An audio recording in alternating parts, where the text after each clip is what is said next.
All right, good morning, everybody. Welcome to the Mr. Globe podcast, ladies and gentlemen. Today we take a look at a lot of interesting, surprising information stored to you today. Ladies and gentlemen, as of today, as recording this, tomorrow on Friday, we're going to have Deontay Wilder fighting against some random dude that's ranked that was last ranked 400 in BoxRec before he was out of the rankings, just like Wilder, because they haven't fought in over a year right now. We're going to see if Deontay Wilder can bring his power back, but I do have one hilarious story to talk about Deontay Wilder, which might be fiction. This might be fiction, but who knows what's going to happen in the future, so I'm going to keep that secret for the end. Galalia Fai lost his first professional fight. And even though as an Olympic gold medalist champion or something like that, it just goes to show you that sometimes when you push your fighters too much, depending if they're amateur fighters, sometimes an amateur boxer could not make it to the top of the world than you think he should. And looking back at it, I really can't say much about that. As for Canelo Alvarez and Terence Crawford, I do question the stipulation because Canelo Alvarez is the number 2 greatest pound-for-pound boxer of all time with Terence Crawford, the number 4 greatest pound-for-pound boxer of all time. They used to be formerly as number 1 pound-for-pounds of all time. That is until the Japanese boxers came in, and mostly Naoya Inoue is still number 1 with Junto Nakatani at number 3. And number 5, just for the heck of it, is Dimitri Bivol, followed by David Benavidez at number 6. Keep that in mind. Even though Artur Beterbiev is still number 8 of the greatest pound-for-pound boxer of all time, while the other rankings are Jaron Ennis in welterweight at number 7, Gervonta Tank Davis, number 9, and Shakur Stevenson, number 10. Yeah, it's crazy. And you still have these other people like Devin Haney and Kenshiro Taraji from flyweight. I'm surprised he's still number 12, which is kind of hilarious.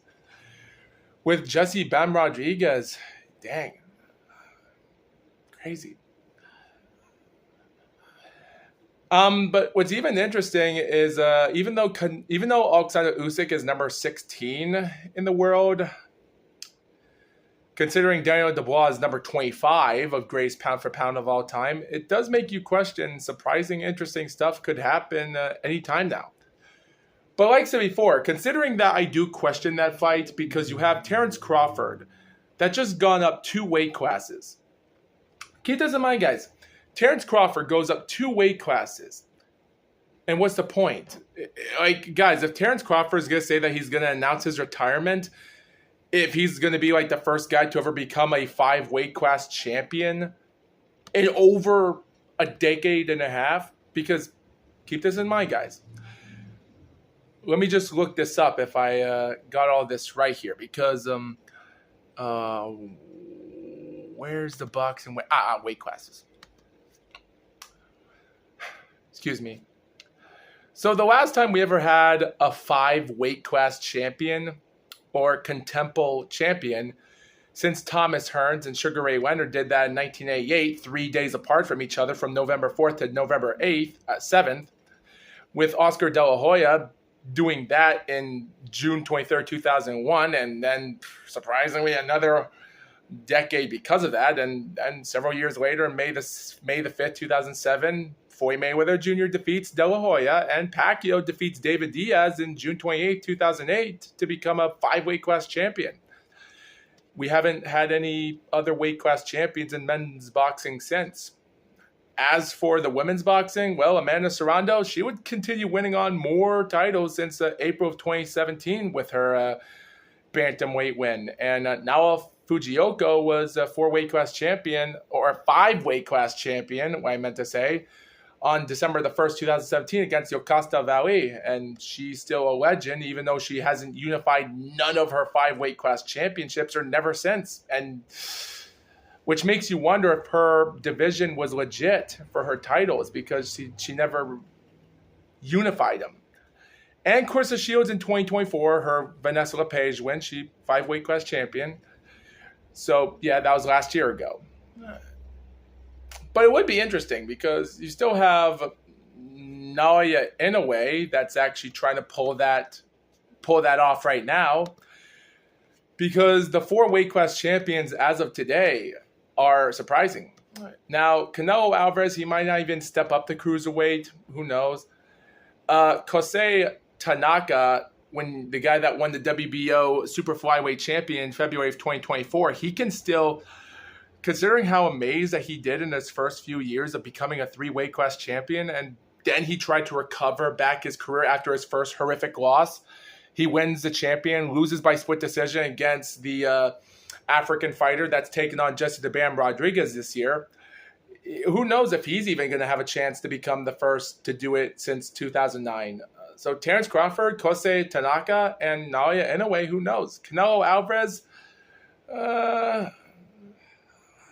I just don't see that happening. But here's the craziest thing, guys.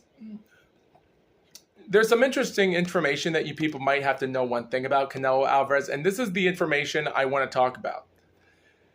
So Canelo Alvarez, even if he does defeat Terence Crawford, is he going to retire? Because it's been almost 20 years since he was 15 years old back in October the 29th, 2005. So he will be turning 35 years old until this fight happens on September the 13th. So technically, with almost 20 years of boxing, he's done a good job. He's done everything, in my opinion. 68 professional fights. But does that mean he still has what it takes to fight his way through? Well, the thing is, guys, his early career was not much interesting until 2010, when he took on Miguel Cotto's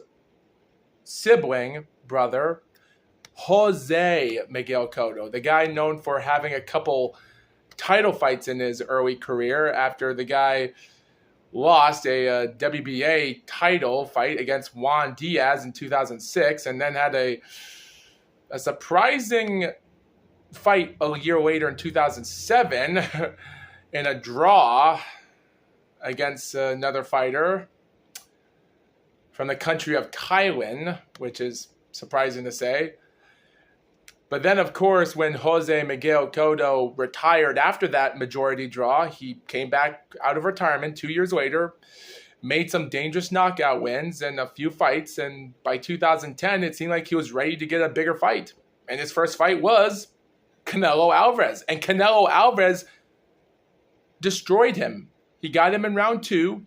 Even though Jose did win a couple rounds into the fight, but by round 9, before coming to 10 rounds the distance, Canelo ended it all before the final seconds of the 9th round. And that had to have been the moment when Jose Miguel Cotto's career was done for.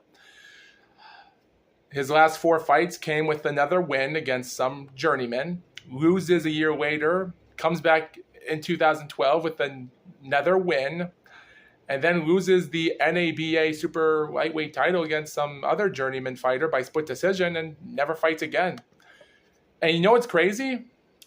Because we've already known after he lost against Floyd Mayweather in 2013, Canelo still tried his best to win out some fights in 2014. He barely defeated Orlando Lara. He gets a big knockout win against James Kirkland by knockout of the year. Whatever happened to his knockouts? And then he goes out 12 rounds of decision against Miguel Cotto and past his prime. And of course, Miguel Cotto would never fight again in 2016. He would have a couple more fights in 2017 with a win and his final fight a loss.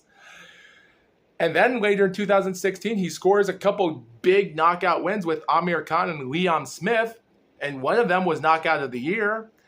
But the Liam Smith win became another big win because Liam Smith, after losing a horrific knockout for WBO super welterweight fight in 2016 against Canelo Alvarez,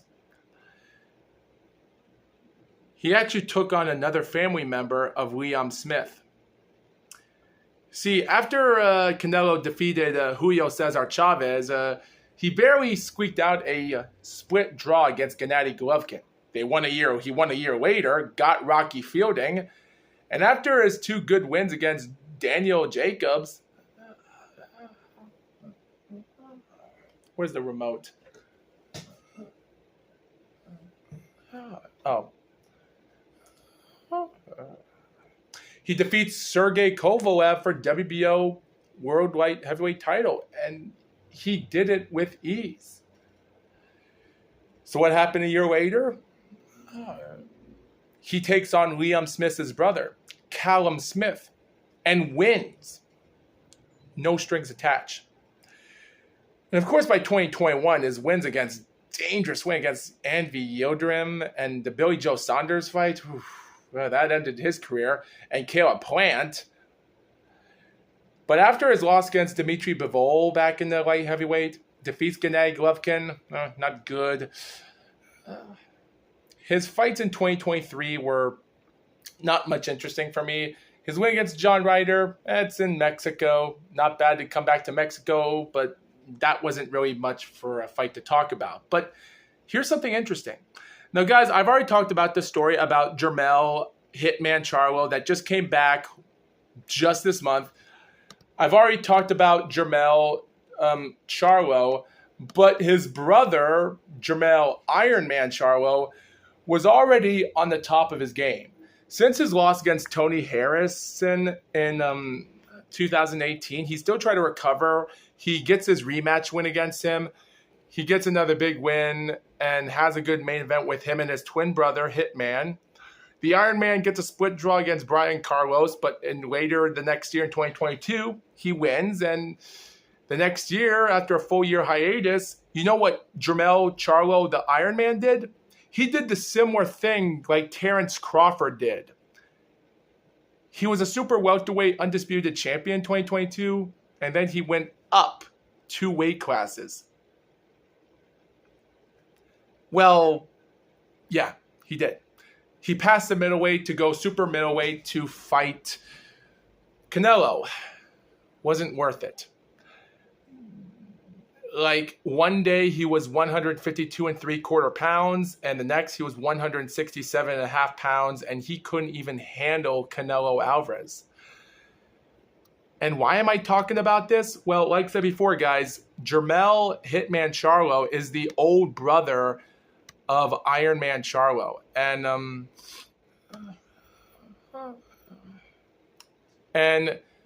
even though Hitman has been having a lot of controversies, even if his brother has, the only thing good about Charlo is the Hitman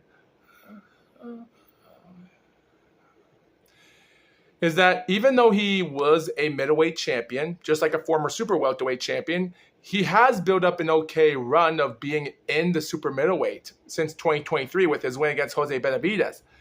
Last month, as May the 31st, his Thomas Lamana fight was a great knockout win that brought him back to stardom. He's number 3 in the super middleweight. So with Canelo Alvarez, the thing about Canelo is that even though his 2 big wins, in my opinion, against Jaime Munguia, which was a good, entertaining fight, don't get me wrong, and his Edgar Berlanga fight should have ended by knockout, were better years, but his win against William Skull being undisputed championship again, now that's up to debate. But if he does defeat Terrence Crawford and Canelo Alvarez decides to fight for a couple more years, I do have a feeling in 2026 his first fight is going to be against Jermell Hitman Charlo. And even though Jermell Hitman Charlo, I don't know how good his health has been. I just hope people can help him from staying out of trouble in the outside world, because it just seems like I wish him best of luck. Like, he is a 35-year-old person, and he's a year older than Canelo Alvarez, and Canelo has been boxing nonstop for fighting 2 fights every single year, and Jermell has been fighting 1 fight every 2 years, similar than Berman Stavern. So it's going to be interesting if Canelo Alvarez becomes, again, the first person to defeat 3 family members of 2 brothers, the Cotto family, the Smith family, the Puerto Ricans, the British, and now the Americans, Charlo. He defeat the British Smiths, he defeat the Puerto Rican Cottos, and now he's defeating the Charlos from America. So that would be an interesting thing on paper if he defeats Terrence Crawford. Now, I'm not saying that he could.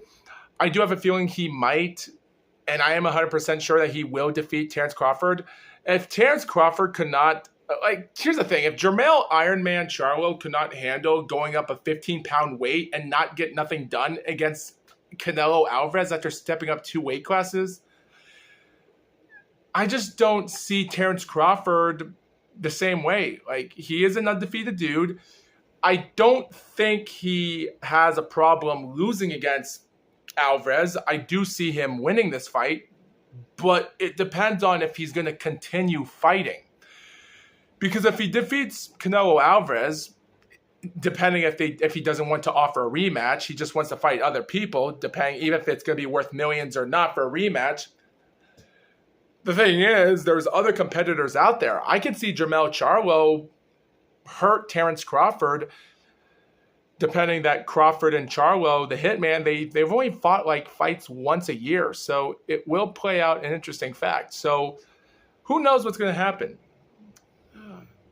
Who knows? But yet again, guys, it is going to be a tough sport out there, but it will play an interesting fact of what will happen when that moment comes. But for now, we're going to have to wait and see and try to get stuff done.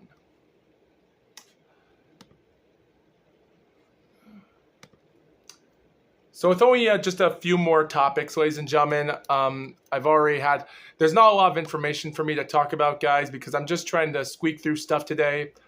And it's already a hot day right now. I can't even wear a shirt as much. So there's reasons why I haven't recorded a lot of videos this month is because the weather's hot. It's so humidity right now. I can barely stay breathing right now for a while. So there's reasons why I haven't recorded a lot of videos originally this month because of the weather. Not because that there's not a lot of entertaining stuff out there. It's just because that there's a lot of professional content. And even though I've set it on myself uploading so much stuff in July and August, September, and October, because I've already scheduled a lot of videos recently. So I do like to point that out, that this month of June, I'm just trying to keep things calm. I've already recorded a lot of videos. I've already set it up just this one thing. So I've already set, oh crap. Guys, I forgot I'm actually, okay, crap. Guys, I think I just messed up. My phone is actually tilted standing up like I'm recording a YouTube short. I meant to do it sideways like this, not like this. It doesn't matter. Can't change it, but yeah, I'm a bad person. But yes, guys, on the first week, on the first week of July, ladies and gentlemen, on July the 5th, will be season 4 of Supernatural Trails. Now, guys, I like to point this out, guys. I managed to get through doing 6 episodes of Supernatural Trails. And even though I managed to get stuff done in that season, it's just too bad because the weather in winter and due to the global warming, it was so hard for me to find videos in time to not get my hands frozen. Oh boy, like walking in the snow and in wintertime was real pain in the butt. I really didn't like it. It was season 4 was the most painful season, and even times when I got stuff done perfectly. I managed to get through 6 episodes. There was one time in season 4, episode 6, where there was a moment I really regret doing that video, but I was on a deadline because Groundhog Day was here and other stuff, and there was times that snow was going to melt, and even the 7th episode of season 4 had no snow, which I was, boy. Yeah, the last 2 episodes, and even though season 4, episode 8 was an episode I did for a special finale, which you'll get to the humor of that later, but yeah, oh boy, season 4 was a really tough year for me because it was so struggling ever since. As for Season 5, ladies and gentlemen, I'm planning on going to Season 5 in the first week of October. The first week of October will be Season 5 of Supernatural Trails. So keep that into update, ladies and gentlemen. I'll get the information done in August, and then past 1 month in September, and then go to October for November for Season 5. And probably Season 6 will be in January or February of 2026, so we'll see how that time goes. So keep that in mind. So guys, here's the information, ladies and gentlemen. So guys, I've already talked about the information that's surprising. I've already talked about the WBA rankings and the WBC rankings. But surprisingly, guys, nothing has been done quite frequently in the IBF or the WBO. June the 16th, the IBF was rated and updated. June the 23rd, the WBO was updated. So Derek Chisora, F.A. Ajagba, Frank Sanchez, Anthony Joshua, Phil Pergovich, Moses Atama, Michael Hunter, Richard Torres Jr., Martin Bakali, Jared Anderson, and Bakadia Jalilov are still in their rankings from number 2 to number 12. So nothing has changed since. A guy named Peter Kadiru from Germany has already went up 2 spots. He was number 15 last month, and now he is, excuse me, but now he's number 13. Guido Vianello, this Italian person, I don't know why he's still in the rankings. He was number 13 at one point, and now he's number 14. And Lawrence Okali is in the rankings for the first time. So congratulations, Lawrence Okali, for he used to be in the WBC rankings alone, and just like the WBO, but hey, he's now in the IBF rankings for the first few times. It might be the first time, but yeah, he's number 15. He knocked out Richard Riakporhi in the rankings, so he's gone. As for Peter Kadiri, I try to look him up, or Kadiru, and try to look him up of when his last fight was. His last fight was in April the 5th in Germany. And no, it wasn't the same venue as a Samira Yamanaka or Tina Rupert fight. Friggin' me, because it's been a while since I talked about that. And I'm still trying to look for update when Tina Rupert will get another title defense, if she is going to fight in atomweight again. I hope she doesn't retire the same way as Sinicia Estrada, because I really do want to see a rematch with her and Samira Yamanaka in Japan. So I hope that fight comes. But yeah, Peter Kadiru scored a first-round knockout against someone, and he hasn't fought since. So for reasons why he's going up 2 spots in the rankings, I don't know why. As for the WBO rankings, that was just updated a few days ago. So Moses Atama still number 1 with Phil Pergovich at number 2. Joey Zhang is at number 3, followed by Lawrence Okali, Jared Anderson, Anthony Joshua, and Derek Chisora. So those rankings are still the same as last month. David Adelaide, the guy in his last fight, he used to be number 10 last month ago. And since his last fight took place almost 3 months ago, where he defeated Jamie Chikiva, still one of the top 10 controversial fights this year, if that's something saying along the lines of other than Gervonta Tank Davis, or how Desert Cruz came back as a female super middleweight and defeated Annabelle Ortiz, and how controversial that fight was. It just seems like there's so much controversy happening. So he's gone up 2 spots. Murad Gassiev was number 8. Now he's number 9. Nelson Heisa, surprisingly, he used to be number 11, and now he moved up to number 10.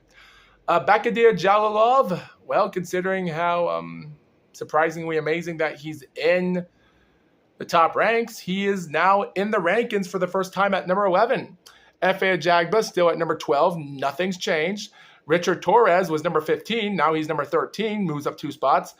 Vladislav Serenko, the guy that's actually trying to get his big fight against another Ukrainian fighter on July the 19th on the undercard of the undisputed heavyweight title, used to be number 9, and now he's dropped down 5 spots to number 14, while Johnny Fisher used to be number 13 last month. Now he's at number 15.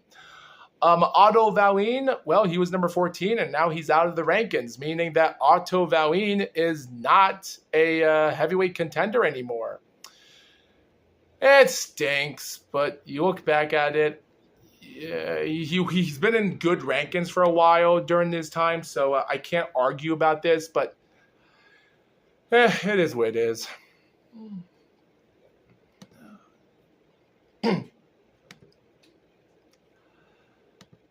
All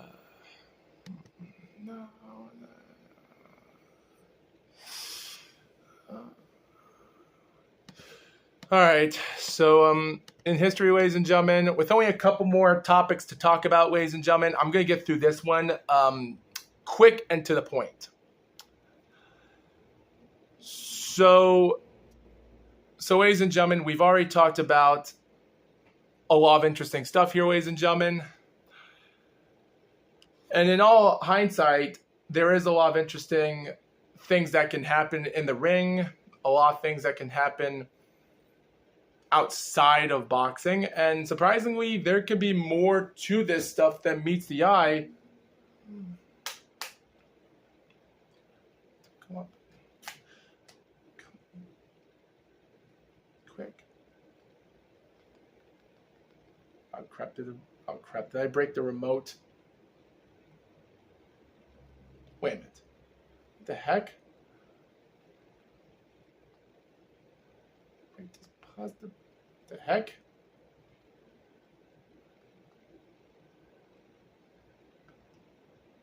Weird. Don't know why it's... Huh.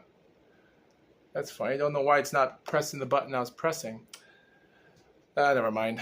Trying to watch something at the same time while talking about this just to entertain myself. Come on. Sorry, guys. I'm just trying to get something done here and while to entertain myself while watching something at the same time. But, boy.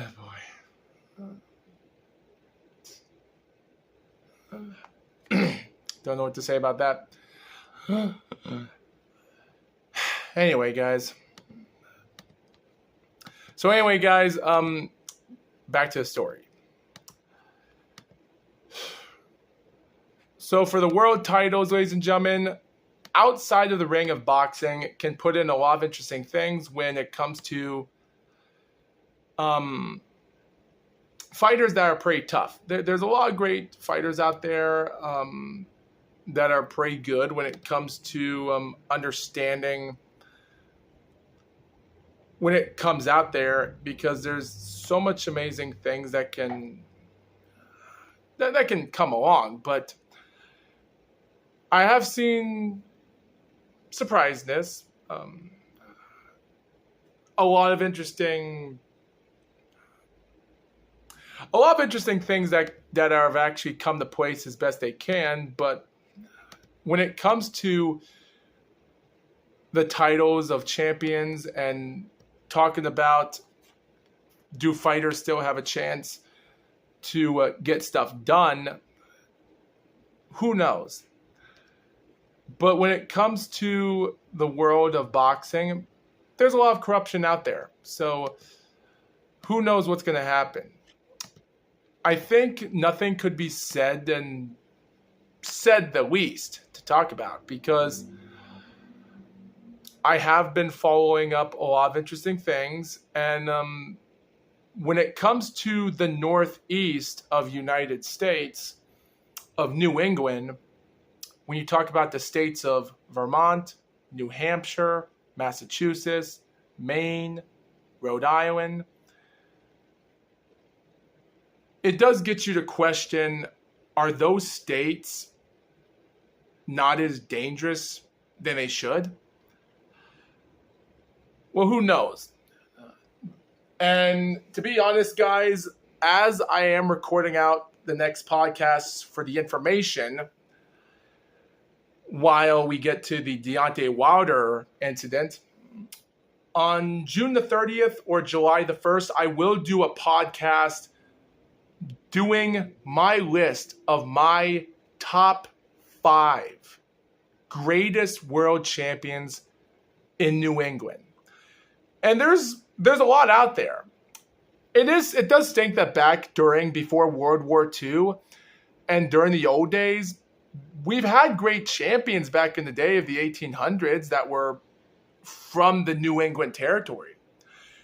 It just seems like ever since the economy, the poorness of the states that we're living in, and due to the Samoan outbreak of everything from the South Africans and how the government law in the states of the United States of Northeast of New England of the 5 states are getting held back of economy and only doing nothing. They're not taking the sports seriously because it just seems like people are not. It's just these states only care about people. Because, guys, the thing is, the state of Maine I'm living in is a retirement place where someone had a big, tremendous job in their career. They might have gotten injured, and they might have had barely a little bit of money to move out, so they tried to move somewhere where it's an easy retirement, and that's here. There's nothing entertaining to say that you're going to be famous if you're living in Massachusetts, because whatever happened to the Boston Strong Boy of John L. Sullivan, Rocky Marciano, or even Jack Sharkey, George Dixon, Marvin Hagler, Johnny Wilson, Sal Bartolo, Chad Dawson, Dick Finnegan, Jack Delaney, Louis the Kid Kaplan, Sandy Sadler, Lou Broillard, Willie Pep, Callie Reese, Joey Archibald, Joey Gamache. Those are great boxers that were world champions at one point. And it just seems like today's world that we're living in are really having a tough time.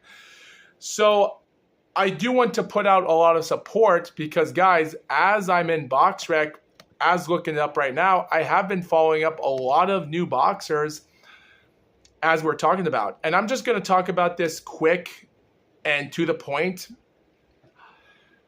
because I've already looked up some fighters and I'm looking up most of them a little bit. And ever since I've supported out a guy named Leon Harriman, living in Freiburg, Maine, and used to be born in New Hampshire, has already picked up his 3rd win almost 2 weeks ago against some nobody fighter. Ranked number 342 in the heavyweight. Even though his body, he doesn't look like that he's a heavy dude. He is a skin guy that's over 203 pounds. Like, are they keeping him there just so he can stay at the Bridgerweight division so he can box at Bridgerweight? It's possible. I'm not saying that the Bridgerweight could be that tough, but I could say that there is some interesting things. But if I am in Liam Harriman's shoes and I had probably a few other professional fights, like 6-7 fights in his career until 2026 or so, when he gets like 7 professional fights into himself, maybe by 2027, I would just leave because you have to understand the environment of where you're coming from. So I hope he does that. And even though I followed him around Facebook and such, I am wishing them best of luck to make sure that they don't get another failure because it seems like the New England territory does have some okay boxers. They just don't have the best trainers or people like from California, Florida, or Texas, or neither the Ukrainian or UK. So we do have to keep a sharp eye on these fighters just to know where they're going. We can keep them in that straight line forever until they get to that world title shot. So I hope we get to see that one day, and I hope we'll see it again. So who knows? Who knows? I'll drink later.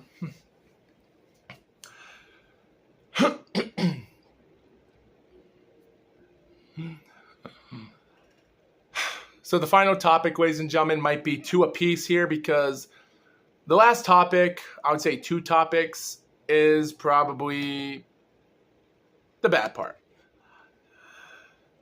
So in competition, guys, I really can't say much about this. So we've already heard there's a lot of YouTubers out there that are posting these videos online as we speak. Oleksandr Usyk's manager, Usyk, are now stepping out in the boxing ring.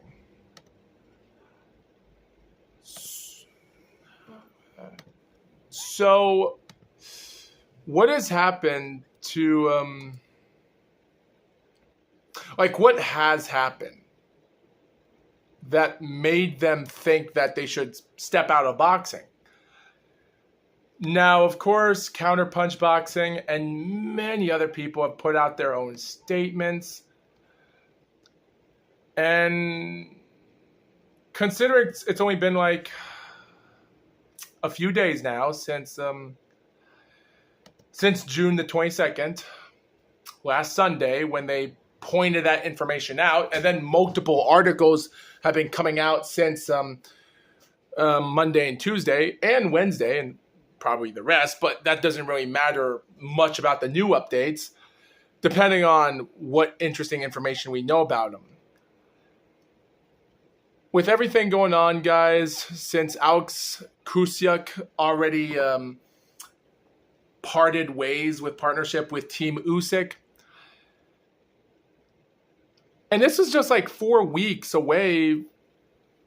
Keep this in mind, because this is Usyk's rematch against Deontay, like 4 weeks away from their rematch. So you think to yourself, why would you put this information out to the public?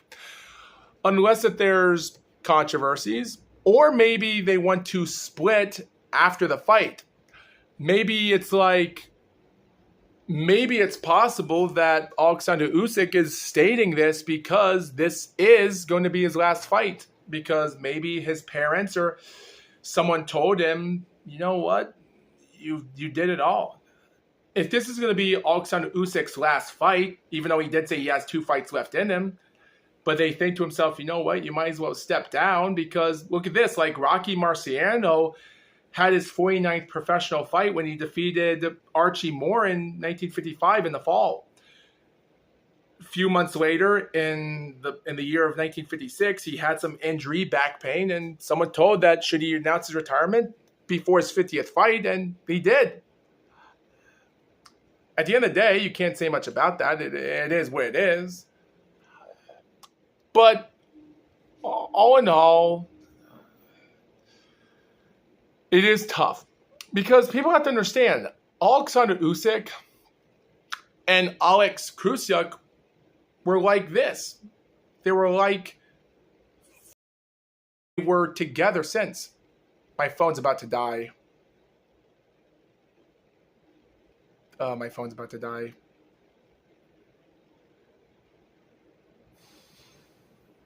Crap. I'm not even done yet. Crap. Give me a second. Sorry about that. But like I said before, you have two guys that were close together since they met in 2013. But when you see this happening, it makes you wonder, okay, so this might be Usyk's last fight. But then you come to realize maybe it's not.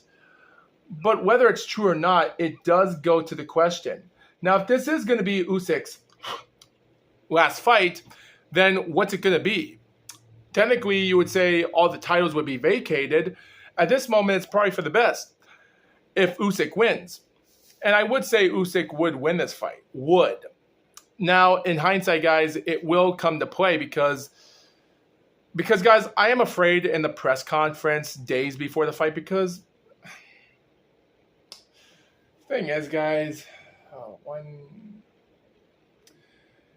considering we only have a 4 weeks left, the problem about this is that we know that what Don Charles and Daniel Dubois are capable of their attitudes.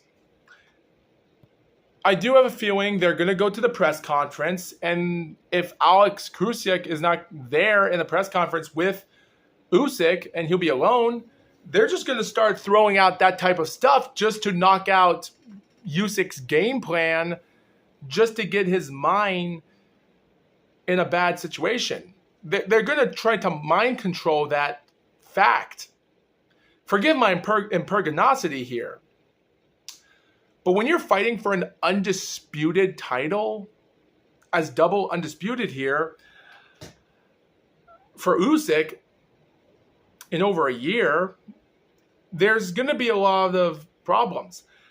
Now, I don't know if Dubois is capable of it, because I do question that this fight is not going to take place in July the 19th. But I don't think Dubois is going to step down, because if he steps down just like he did to Joseph Parker this year, it just makes you wonder. And guys, here's the thing.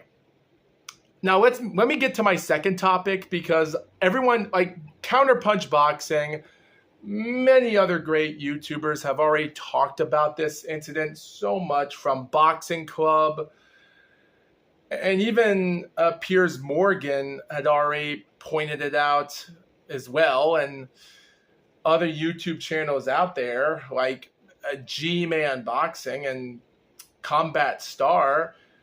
Some wonderful YouTubers have already talked about the information since day one. So, and also Box Nation as well. So, and they've already talked about the information before me starting this podcast. So they already have a lot of information right now. So I'm not going to get into all that.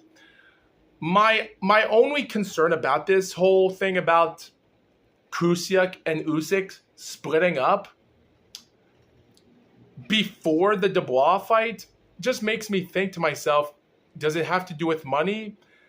Does it have to do with the friendship? Does Usyk not need anyone? Or is this going to be his last fight? Because I just don't see Usyk, like, guys, at this moment, after this fight, Usyk is a free agent. But this is going to be like The Undertaker and his final WrestleMania fight in 2020.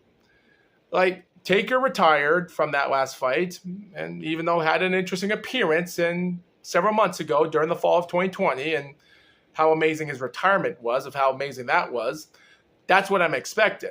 Yes, Undertaker was a free agent because of it, but he promised never to fight again. Even though. So it's going to be hard. And even though it did stated that Usyk's statement hinted of an immaculate end to his working relationship with Usyk at 37 years old, when in reality, some of the articles do say 37, but as of right now, Usyk is 38, they naturally spread that the pair have fallen out. We'll never know if that's the case, but ever since then, we're going to have to wait and see what happens. But with everything going on, we do have to get ourselves a little bit of a lifeline here, because, guys, there's other information out there that's hilarious. Because we still have Deontay Wilder versus Tyrell Herndon, and Derek Chisora is trying to get his 50th professional fight to an end. So who knows what his last fight's going to be this year or next year. I want to see him retire for good.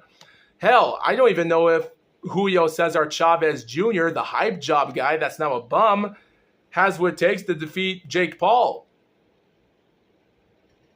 Who knows? And don't get me wrong, I'm not saying he's a waste of time, but at least he has a far better record than anyone else. And even though on Saturday we still have Jake Paul and Julio Cesar Chavez Jr. fighting each other one day after Deontay Wilder and Tyrell Hernandez, so keep that in mind. I'm going to be really interested on knowing that fight to take place. Keep that in mind, even though they did say the fight will take place at 11 p.m. Eastern, so that's not going to be good for me to watch that fight. even though I already put my money on Chavez Jr. because they said that he's a 9-2 underdog. So we'll see how big that fight does. But here's the thing. Now, guys, this is the one information I do want to point this out, which might be funny. So, Usyk and Dubois, they have their fight. Let's just say they do. And I'm afraid they might not fight on the 19th of July, but I hope they do. So, Usyk wins the fight. And they're going to say, well, he's retired. Like, he doesn't have Alex Usyk anymore. So, what next? Like, people thought that the Tyson Fury 2 fight was the end of Usyk's career. But then after the fight was over, Daniel Dubois comes in, interrupting his interview, and that's that. We get this fight. So, what else can you say about that? Well, guys, I do find this hilarious.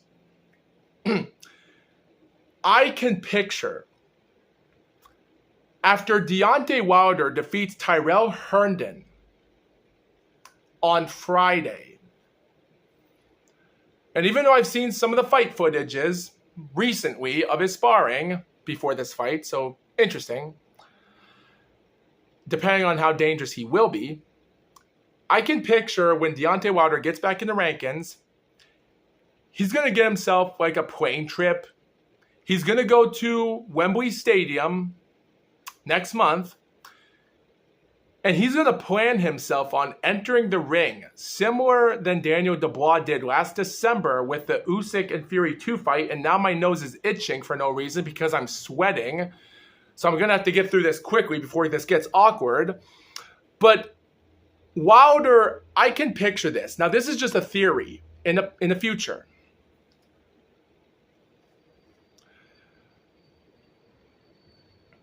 Usyk defeats Dubois.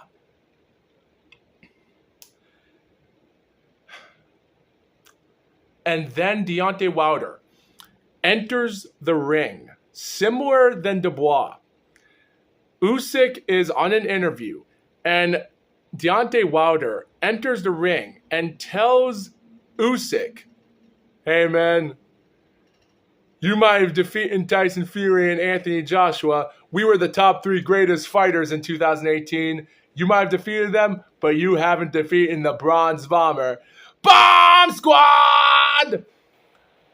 And you're just going to get all of this is just a waste of time because there's no way Usyk is going to fight this guy. But the thing is, Deontay Wilder is a Wilder puncher. Can you imagine that happening? And you have Joseph Parker outside of the ring, and he's like, oh, no, not again. Oh, no, this was going to be my next fight. I was going to take on Oleksandr Usyk in my next fight.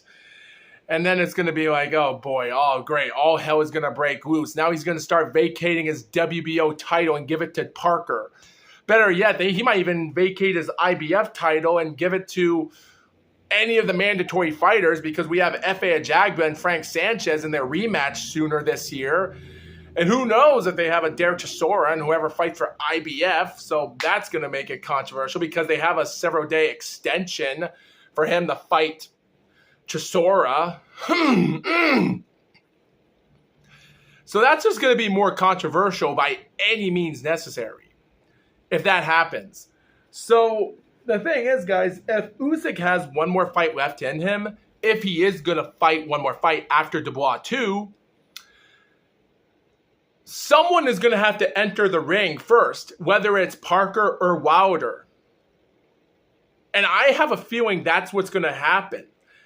Now, what happens if Dubois wins? Well, at the end of the day, it's going to be a little bit hard. It's going to be funny. But at the end of the day, it's going to be really, really interesting. Because keep this in mind, whoever steps out. Because, guys, just remember, 2 fighters step in the ring. But only one is still the king. Anyone can go out there as a champion. The thing is, when that fight is over, which contender is going to step over the ropes and confront the new undisputed champion. I think that's something Usyk's team and other fighters outside are going to have to worry about. Because if Daniel Dubois had the balls to enter the ring to tell Usyk, I want my revenge, imagine what Deontay Wilder is going to do. Because, guys, Wilder has 48 professional fights. And and he's already having his 49th professional fight in just a couple days as recording this episode. And we're 4 weeks away from almost less than a month before Usyk and Dubois. So can you imagine Wilder entering the ring, telling Usyk that you're never going to beat the Bronze Bomber? You've beaten every British fighter. You've beaten Anthony Joshua. You've beaten Fury. You've beaten everyone. You've never beaten me. Because, guys, back in 2018, Wilder, Joshua, and Fury were the top 3 fighters in 2018. They were the 3 most important fighters in the golden division of the era of boxing in their era at the time. And then Usyk took it away from them. So imagine that is what Deontay Wilder is going to say. Deontay Wilder is going to start talking about that, throw in Usyk, and Usyk will be like, well, this is going to be an easy fight. Wilder is just being Wilder. He has nothing. If he could not win against a dominating loss against Parker or even Joey Zhang, hey, this is going to be an easy fight. I'll have one more fight with this. Just imagine how crazy that's going to be.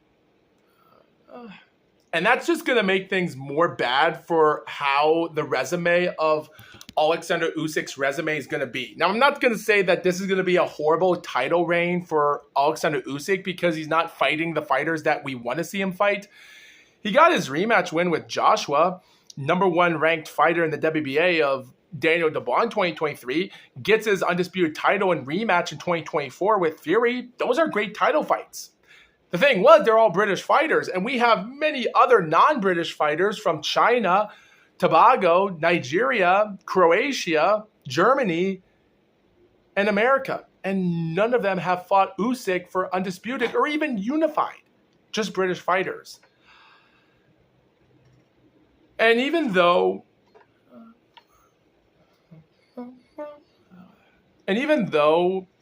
there's plenty of other fighters out there, ever since we've already had moments with, should I talk about Fabio Wardley? Well, Fabio Wardley is not capable of a fight. Wait, he can be a knockout puncher and take a good punch for Oleksandr Usyk, which is something that Dubois could do. But hey, if Murat Gassiev couldn't get a good 12-round fight with Oleksandr Usyk in 2018, just like Dubois in 2023, the odds of Dubois defeating Usyk after Krusek left, 50-50, but the only thing I can see, guys, I do have another episode of this podcast I will talk about in the future in a few weeks, talking about my prediction of this fight, so I'm not going to get into all the information. These are just theories that's going to happen in the future. These are my theories, but we'll get to those predictions in the future. For now, guys, I'm just going to end this episode before my nose starts itching more because I'm sweating right now. I'm going to take off this shirt right now because I'm already... But yet again, guys, it's not going to stop me from going outside. It's almost 11 o'clock right now, a.m., so that's all I'm going to say. My final word is, guys, if it is true that Daniel Dubois and Don Charles are going to go to their press conference in the next few weeks, days before this fight, and they're just going to start rambling other information other than the body punch they did, then it makes me realize that if they're just going to keep talking about that, like if they're just going to say, hey, I won, I should have won that fight, but hey, it's all in the past. Well, hey, if it's all in the past about that illegal body punch you did to Usyk, Dubois, then why the hell are you still talking about it? Talk about the moment why Alex Krusek left. Like if Don Charles and Daniel Dubois actually talk about something else other than the body punch and talk about Usyk and his former friend departing ways from each other, that could be an interesting topic for them to start poisoning the mind of Usyk. That should be something they should do. And to be honest, they might do that. So we're going to have to wait and see what happens in the future.